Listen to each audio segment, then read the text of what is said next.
5월 17일 부활절 제6주 주일을 위한 말씀 나눔을 시작하겠습니다. 오늘은 디모데후서 4장 2절 말씀을 가지고 때를 얻든지 못 얻든지라는 제목으로 말씀을 나누겠습니다. 2020년 표어는 새로운 경험, 행동 강령은 더 나은 본향을 향해 가는 나그네입니다. 2020년 기도문을 따라해 주시기 바랍니다. 우리를 새롭게 하시는 하나님을 찬양합니다. 우리가 경험하는 모든 일들이 주님의 계획과 섭리 안에 있음을 고백합니다. 놀라운 하루를 열어주소서. 우리가 맞이하겠습니다. 예수 이름으로 아멘. 대부분이 마가교회 팟캐스트나 유튜브를 들으셨던 분이라고 생각하지만 혹시나 처음 듣는 분을 위해서 기도문 마지막에 예수 이름으로 아멘이라고 짧게 이야기하는 것에 대한 부연 설명을 드리겠습니다. 보통 교회에서는 예수 그리스도의 이름으로 기도합니다. 아멘이라고 얘기를 하죠. 이 내용을 듣고 최 의원이 이단이 아닌가라고 생각할 정도로 특이한 기도문을 하고 있다라고 여기기도 했습니다. 별 뜻은 사실 없습니다. 우리가 평소에 하던 어떤 내용들을 조금이라도 문구를 달리하면 그 느낌이 주는 불편함이나 단점도 있지만 장점도 있습니다. 새롭게 생각한다는 것이죠. 밥 먹으면서 똑같이 기도하거나 주기도문을 아무 생각 없이 암송하거나 할 때는 그 진정한 의미를 간과한 채 버릇처럼 하는 경우가 많거든요. 그래서 그러한 부분들을 조금이라도 변형하면서 내용을 좀 더 생각해보자라는 의미로 축약해서 예수 이름으로 아멘이라고 기도하는 것을 마가교에서는 지향하고 있습니다. 영어로도 보통 기도할 때 In Jesus name, 아멘 이렇게 기도하니까 어떻게 보면 그대로 번역하면 내용은 똑같아지는 셈입니다. 디모데 후서 4장 2절 말씀 읽어드리겠습니다. 너는 말씀을 전파하라. 때를 얻든지 못 얻든지 항상 힘쓰라. 범사에 오래 참음과 가르침으로 경책하며 경계하며 권하라. 아멘. 이 말씀에서 제목을 그대로 따와서 때를 얻든지 못 얻든지라는 부분으로 제목을 달았습니다. 주일 성서 일과 본문 중에서는 먼저 묵상한 본문이 사도행전 본문이었습니다. 사도행전 17장 22절부터 31절이 주일 성서 일과의 본문입니다. 그런데 이 내용 이후에 있는 34절까지의 내용이 저에게는 더 관심이 생기는 내용이었고 그 내용을 묵상하다가 때를 얻든지 못 얻든지라는 제목으로 말씀을 나누자라고 정했습니다. 그리고 그 구절에 해당하는 디모데후서 4장 2절을 찾아봤는데 사도행전에서 말하고자 하는 내용을 오히려 디모데후서에서 더 말하기가 용이하기 때문에 아예 주된 본문을 디모데후서로 정해서 여러분과 함께 먼저 이야기를 나누어 보려고 합니다. 앞서서 제가 예수 이름으로 아멘이라고 기도하는 것이 새로운 감을 주는 부분이라는 입장으로 말씀을 드렸는데 오늘 본문도 읽다가 다른 번역본인 저에게 새로운 감을 주는데 상당히 영향을 줬던 것을 여러분과 함께 나누고 싶습니다. 영어 성경이 저에게 새로운 부분을 많이 일깨워 주었습니다. NIV 성경을 제가 읽어드릴게요. Preach the word. Be prepared in season and out of season. Correct, rebuke, and encourage. With great patience and careful instruction. 어떤 부분에서 저한테 인상적인 부분을 주었냐면 문장을 나누는 부분입니다. 공동번역으로도 읽어드리겠습니다. 그대는 말씀을 선포하십시오. 기회가 좋든지 나쁘든지 꾸준하게 힘쓰십시오. 끝까지 참고 가르치면서 책망하고 경계하고 권하십시오. 개정개혁에는 마침표, 쉼표 표시가 없어요. 그래서 한 문장이 어디인지 아닌지를 그냥 보고 느껴야 합니다. 여러분은 이 문장이 몇 개라고 생각하십니까? 개역개정 한번 다시 읽어드릴게요. 너는 말씀을 전파하라. 때를 얻든지 못 얻든지 항상 힘쓰라. 범사에 오래 참음과 가르침으로 경책하며 경계하며 권하라. 제가 벌써 읽는 분위기로서도 세 문장이 나오죠. 실제로 표준세 번역에 보면 이 세 부분을 나누어서 마침표가 찍혀 있습니다. 일단 첫 번째와 두 번째는 크게 차이를 못 느껴서 때를 얻든지 못 얻든지 말씀을 전하라. 이렇게 보통 우리가 이해하기가 쉽고, 그리고 범사의 오래 참음과 가르침으로 경책하며 경계하며 권하라라는 내용은 별도의 내용처럼 이해하게 되기가 쉽습니다. 그런데 영어 성경에서 인상적으로 봤다라고 하는 것은 이 세 부분이 한 문장입니다. 세 단위에서 중간 부분들은 온점으로 되어 있지 않고 쌍반점으로 되어 있습니다. 영어로 세미콜론이라고 그러죠. 위에는 온점이 되어 있고 밑에는 반점이 되어 있는 그 모양이 세미콜론, 쌍반점이라고 부르는데 그 문장을 그렇게 나눴습니다. 그래서 전체는 하나의 문장인 것으로 표현을 하고 있어요. 그리고 한글 성경에서 경책하며 경계하며 권하라 이렇게 표준 세번역에서는 책망하고 경계하고 권하라 이렇게 되어 있는데 영어 성경에는 이 세 단어를 correct, rebuke, and encourage 이렇게 하면서 그 사이에는 컴마도 있고요. 이 세 단어가 아주 눈에 확 띕니다.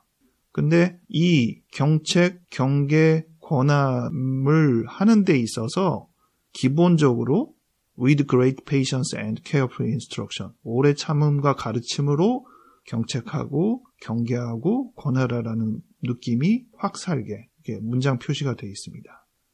저는 이 영어 성경을 통해서 두 가지 부분을 생각하게 되었는데 먼저는 때를 얻든지 못 얻든지 말씀을 전하라라는 내용과 뒤에 있는 범사의 오래 참음과 가르침으로 경책하고 경계하고 권하라라는 내용이 다른 내용이 아니라는 겁니다. 같은 내용이라는 거예요. 우리가 조금 뉘앙스상으로 그것을 다른 의미처럼 보이기가 쉽잖아요. 근데 지금 같은 의미에서 이 문장을 좀 이해해야겠구나라는 생각을 하게 됐습니다. 그리고 두 번째, 말씀을 전파하라라는 부분 때문에 전도하라라는 의미가 너무 크게 다가오는 식으로 지금까지 이해를 해왔는데 preach the word, 표준세 번역에서는 말씀을 선포하라라고 되어 있는데 꼭 기독교인이 되게 하라라는 의미보다 조금 더 확산돼서 그 의미를 생각해 볼 필요가 있겠다라고 생각을 했습니다. 특히 오늘 비중을 많이 둔 것은 때를 얻든지 못 얻든지라는 제목 자체의 이 내용입니다. 이 내용이 오해되는 부분이 많기 때문에 다시 한번 말씀을 드리려고 했습니다. 예의를 갖추지 않아도 복음 전파를 위해서는 뭐든지 허용이 된다. 이런 식으로 해석하는 경우가 많았다는 거죠. 예전에 어떤 간증 집회에서도 한 분이 병으로 사경을 헤매는 정도의 단계에서 이르렀는데 직계 보호자도 아니고 보호자의 지인으로 같이 가서 그분에게 천국이 있음을 전하고 지금 예수님을 영접하지 않으면 지옥으로 간다라고 전도했던 일화를 소개해 주더라고요.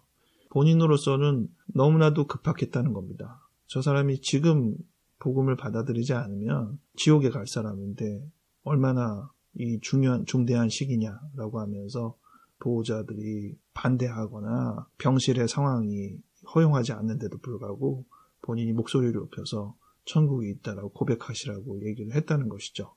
우리가 그냥 이 이야기를 들을 때도 얼마나 시급합니까? 그 순간이 아니면 도저히 가능성이 없다라고 우리가 이해하는 어떤 느낌이 되니까 이거야말로 때를 얻든지 못 얻든지 내가 꼭 이 얘기를 전해야겠다라는 것을 타당하다고 여기는 그런 부분으로 사용될 수 있게 작성된 내용이라고 생각을 합니다.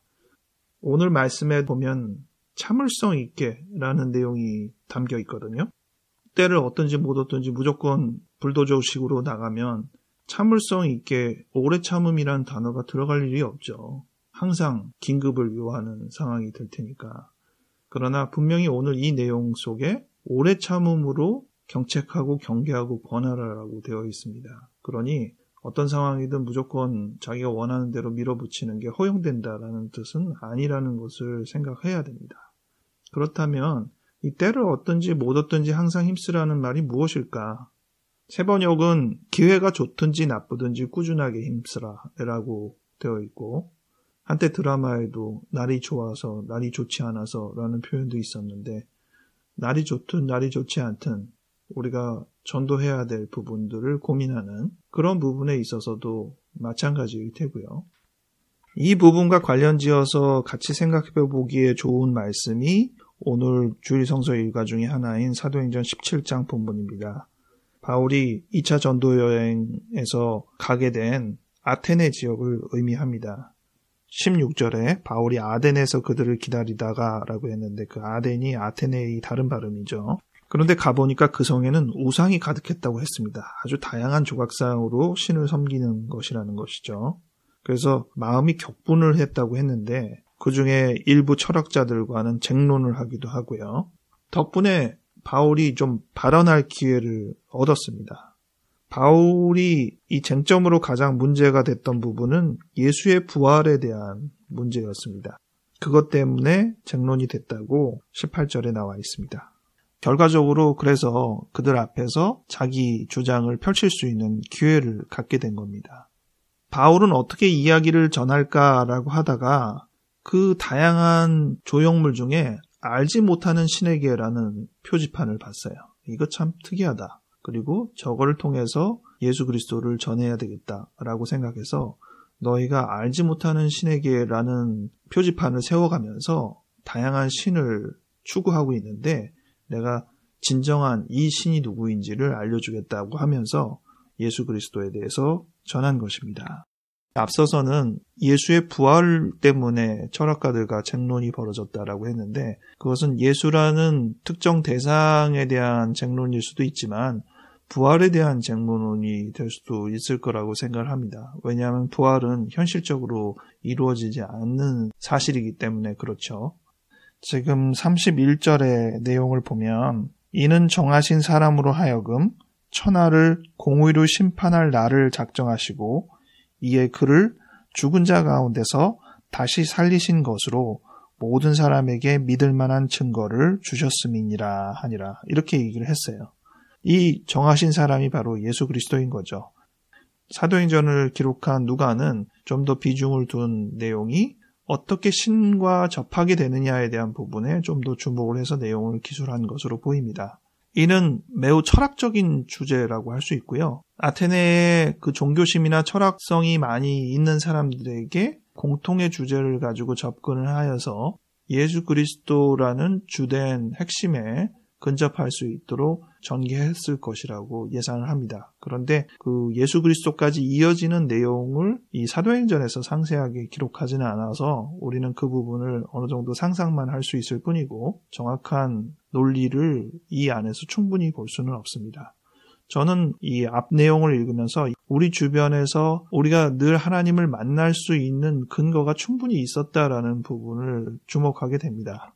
아주 재미있는 묘사를 했어요. 26절부터 여러분들에게 같이 읽으면서 볼 텐데 인류의 모든 족속을 한 혈통으로 만드사. 이것도 재미있지 않습니까? 그렇게 생각하는 사람도 있고 아닐 수도 있는데 우리가 모두 다 하나로 연결되어 있는 사람이라는 것을 선언하는 거예요. 그리고 그들에게 연대를 정하시며 그들이 얼마나 살지에 대한 것들이 정해져 있다는 것이죠. 우리가 영원히 살지 않기 때문에 그게 또 우리의 그 주된 관심이잖아요. 왜 인간은 이렇게 짧은 인생을 사느냐.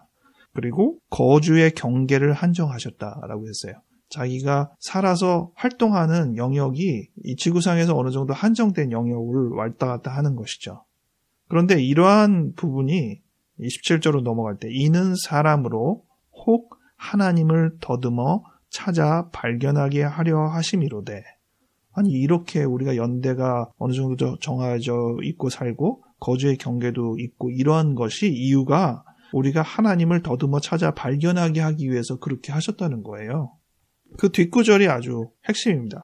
그는 우리 각 사람에게서 멀리 계시지 아니하도다. 우리가 그를 힘입어 살며 거동하며 존재하느니라. 너희 시인 중 어떤 사람들의 말과 같이 우리가 그의 소생이라 하니. 이렇게 그들이 하는 어떤 말 중에 표현도 인용해가면서 하나님이 우리와 굉장히 가까이 있다라는 부분을 강조하고 있습니다. 시간이 되면 이 아테네에서 전한 바울의 설교를 조금 더 신중하게 분석하면서 생각해보는 기회도 가져보면 좋겠습니다. 그런데 오늘은 이 정도로 바울이 아테네에서 전한 이야기를 정리를 하고요. 그 후속 반응을 좀 보도록 하겠습니다. 사실 이 후속 반응은 오늘 주일성서 일과의 본문이 아닙니다. 주일성서는 설교문에 해당되는 31절까지만 딱 정해져 있는데 저는 오히려 그 뒷구절 32절부터 34절까지의 말씀이 더 인상적으로 다가왔습니다. 32절부터 34절까지의 말씀 읽어드리겠습니다. 그들이 죽은 자의 부활을 듣고 어떤 사람은 조롱도 하고 어떤 사람은 이 일에 대하여 네 말을 다시 듣겠다 하니 이에 바울이 그들 가운데서 떠나매 몇 사람이 그를 가까이 하여 믿으니 그 중에는 아레오바고 관리 디오누시오와 다말이라 하는 여자와 또 다른 사람도 있었더라. 때를 얻든지 못 얻든지라는 표현이 오늘 말씀으로 보자면 그 말이 사람들에게 우리가 생각하는 기대대로 전달이 되든지 그렇지 않든지 전하라 라는 부분에 조금 더 비중을 두는 것이 바람직하다라는 생각을 하게 됩니다. 오늘 반응을 보니까 어떤 사람은 조롱했다라고 했어요. 말도 안 되는 소리 하고 있네. 부활이 그게 되냐? 이러면서 비웃고 폄하했다라고 볼 수 있습니다. 그리고 또 어떤 사람들은 좀 다시 들어보는 게 좋겠다라고 했습니다. 좀 더 숙고해보자라는 생각을 갖고 있는 사람들이 있었다는 것이고 또 아주 일부는 바울이 하는 말을 믿었다고 했고 여기 이름이 언급되어 있는 것으로 보기에는 이게 지금 과거 경험을 지금 기술하고 있는 거잖아요. 그러니 기술할 이 당시에도 이 두 사람의 행적을 어느 정도 우리가 같이 회자할 수 있을 정도의 사람이라는 거거든요. 디오누시오라는 사람이 있고 다마리라는 사람이 있습니다. 이름만 이 얘기도 이들이 아테네에서 바울의 설교를 들은 사람이구나 라고 할 정도의 그러한 공유가 있을 수 있는 부분이라는 것을 생각하면서 들어보면 좋을 것 같아요. 뒤에 다마리는 여자라고 되어 있잖아요. 당시에 남녀의 어느 정도의 격차를 생각해 볼 때는 남녀의 평등성을 강조하는 특성으로도 생각해 볼 법한 그런 부분이 아닌가 싶습니다. 때를 얻든지 못 얻든지라는 내용을 어떻게 이해하는 게 좋으냐에 대한 이야기를 하면서 이렇게 이어졌는데요. 영어 성경에서 in season and out of season, 시기가 되어서 전하는 것도 있고 시기가 아닌데도 전하는 것이 있다는 것이죠. 과일로 치면은 열매를 열 때 열매를 따는 것은 시즌에 맞춰서 따는 거니까 때를 얻어서 따는 거죠. 근데 열매 열리지 않을 시즌에 열매를 따려고 하는 것은 시즌이 아닌데도 무언가를 얻으려고 하는 그러한 결과를 얻게 됩니다. 지금 이 상황이 말씀을 전하기에 어려운 상황이다 아니다 이러한 입장만으로 해석할 게 아니라 말씀이 전달되었을 때 그 결과가 좋지 않다라는 입장으로도 생각해 보는 게 필요하겠습니다. 사실 그게 좀 예상이 되죠. 예수 그리스도의 말씀을 신앙적으로든 아니면 하나의 윤리로든 아니면 지혜로든 전하려고 하는데 이 상황이 지금 보니까 전하면 사람들이 수긍을 할 것 같아요. 그러면 그것은 때를 얻는 시간이죠. 인시즌이라고 볼 수 있죠. 근데 분위기가 어차피 전해도 듣지도 않거나 또는 반박할 것 같아요. 그게 아웃 오브 시즌이죠. 전하면 안 되는 상황에서 막 억지로 전하는 게 아니고 말씀을 전할 수는 있는 상황인데 문제는 그것을 수긍할 상황은 아니게 된다라는 그런 부분으로 생각을 좀 해줘야 되는데 우리는 이거는 뭐 막무가내로 이렇게 몰아치는 어떤 그런 느낌으로 생각하기가 쉽다는 것이죠. 그것은 아니다라고 좀 이해를 해주셔야겠습니다. 그런데 생각해 보세요. 결과가 안 좋을 것 같아요. 그러면 그냥 안 하죠. 그런데 지금 바울은 결과가 좋지 않아도 해라. 그렇게 이야기를 하는 것이라고 보는 거죠. 전통적으로 아테네에서는 전도가 성공적이지 않았다라고 해석을 하는 편인데 지금 이 분위기가 썩 다른 데에 비해서 호응적이지 않았기 때문에 이제 그렇게 얘기를 하는 편입니다. 그러나 아주 소수의 사람이라고 해도 분명히 열매가 있었던 것을 알 수 있잖아요. 그리고 아테네를 지나서 다음 전도한 지역이 고린도입니다. 우리가 잘 아는 대로 고린도에서는 비교적 말씀 전도가 성공적인 결과를 맺었기 때문에 때를 얻는 장소처럼 보일 수도 있는 그러한 말씀 전도의 장소였으리라고 생각합니다. 그렇게 보자면 때를 얻든지 못 얻든지 항상 말씀을 전하라 라는 얘기는 고린도에서든 아테네에서든 말씀을 전하라 라는 이야기가 될 테고 아테네에서도 그들에게 허용되는 수준의 말씀을 전했던 것을 볼 때 막무가내로 전하라, 무조건 자기 주장만 해라 라는 뜻은 아니라는 점을 잘 생각해 보아야 할 것입니다. 주장은 항상 시기가 지나면 해석이 바뀌죠. 오늘 지금 저희가 5월 17일인데 공교롭게도 5월 17일, 5월 16일과 5월 18일의 중간인 날을 맞아서, 주일로 맞아서 말씀을 나누고 있습니다. 5월 16일은 구테타가 있었던 날이고 5월 18일은 광주 혁명이 있었던 날이라고 해야 되는데, 전에는 명칭이 완전히 반대였습니다. 5.16을 혁명이라고 불렀었고 5.18을 광주 사태라고 불렀습니다. 때를 얻든지 못 얻든지 항상 힘쓰라는 부분은 이런 부분이죠. 광주 상황에서 많은 이들은 죽음을 각오하고 무엇이 옳으냐에 대한 그들의 신념을 외치게 되었습니다. 그것은 때를 얻지 못한 시간이었습니다. 왜냐하면 승기는 전두환 정권에 있었기 때문에 대항을 한다고 해서 해결될 수 있는 입장이 아니었고, 실제로도 군부의 진압에 진화되었던 안타까운 그 역사적인 흐름을 갖고 있습니다. 하지만 우리가 시간이 지나서 그 역사를 되돌아볼 때 민주주의를 위해서 얼마나 큰 발판이 되었는지를 우리가 생각해 보게 되죠. 바울 또한 아테네에서의 한 전도가 전도 인생의 중요한 발판이 되었을 때고, 실제로 또 오늘 언급된 일부의 열매도 있었고, 이러한 상황을 볼 때 때를 못 얻어도 전도하라는 말이 그에게 어떤 의미를 갖고 있는지를 우리가 어느 정도 짐작하게 됩니다.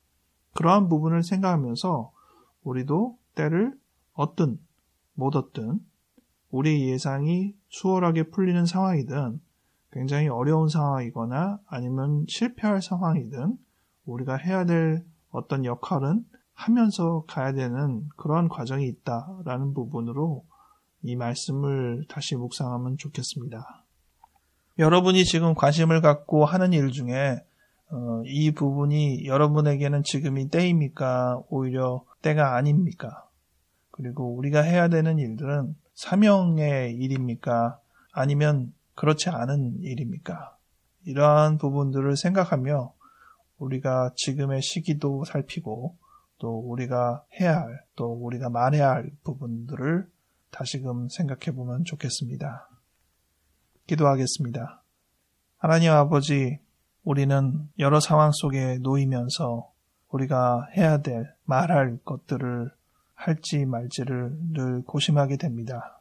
지금 상황 속에서 우리는 어떤 것들을 생각하는지 되돌아보게 하시고, 우리가 이 상황에서 어떻게 해야 할지 잘 결정하게 도와주시옵소서. 물론 때를 못 얻었을 때 우리는 더욱 힘들 수 있겠습니다.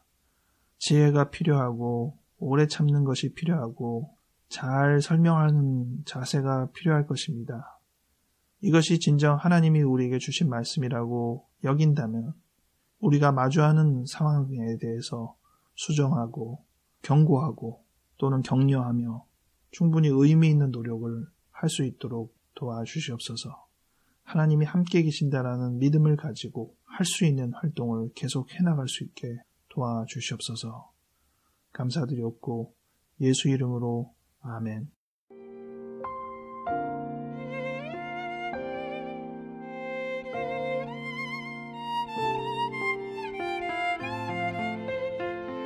어린이날도 어버이날도 스승의 날도 다 보냈습니다.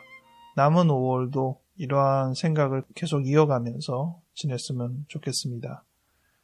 이태원에서 다시 발원한 이 코로나 여파로 학교도 정상화를 어느 정도 좀 기대했다가 다시 주춤하고 있는 그런 상황입니다. 예상치 못한 어떤 걸림돌 때문에 우리가 때를 못 얻는 것이 있는 그러한 상황인데, 이러한 상황 속에서도 우리가 해야 될 것이 무엇인가? 희망의 씨앗이겠죠. 서로에게 격려가 되는 그러한 과정이 되어야 할 것이라고 생각합니다. 이를 위해 함께 기도하고 같은 마음을 모으기 바랍니다. 건강하게 잘 지내시고 다음 주에 다시 뵙겠습니다.